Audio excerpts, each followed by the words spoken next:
વડોદરા કોર્પોરેશનની વડી કચેરીમાં કપિરાજનું આગમન થયું હતું, જેથી સામાન્ય વહીવટી વિભાગના કર્મચારીઓમાં નાસભાગ મચી હતી. વડોદરા મ્યુનિસિપલ કોર્પોરેશન કચેરીમાં કપિરાજનું આગમન થયું હતું. બુધવારે કપિરાજના આગમનથી સામાન્ય વહીવટી વિભાગમાં ભાગદોડ મચી ગઈ હતી. સામાન્ય વહીવટી વિભાગ સહિતના ઓફિસો છોડી કર્મચારીઓ બહાર ભાગ્યા હતા.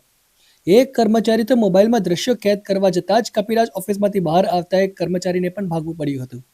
ભારે જહેમત બાદ કપિરાજને ઝડપી વન વિભાગને હવાલે કરવામાં આવ્યા હતા. કપિરાજ ઝડપાતા કર્મચારીઓએ હાશકારો અનુભવ્યો હતો. આજ સવારે ઓફિસના દરવાજા ખોલતા વાંદરો અંદર આવી ગયો હતો ઓફિસમાં, જે ઈજાગ્રસ્ત અવસ્થામાં હતો. ત્યારબાદ રેસ્ક્યુ ટીમને ફોન કરતા તે દ્વારા આવવાથી ત્યાંથી વાંદરો ભાગી ગયો હતો. ત્યારબાદ આપણે એમને ત્યાંથી પકડી લેવામાં આવ્યો હતો બહારથી. હા, થોડા ગભરાઈ ગયા હતા. અડધો કલાકની આજુબાજુ. કોઈ ડોક્યુમેન્ટને નુકસાન? ના, કશું નુકસાન.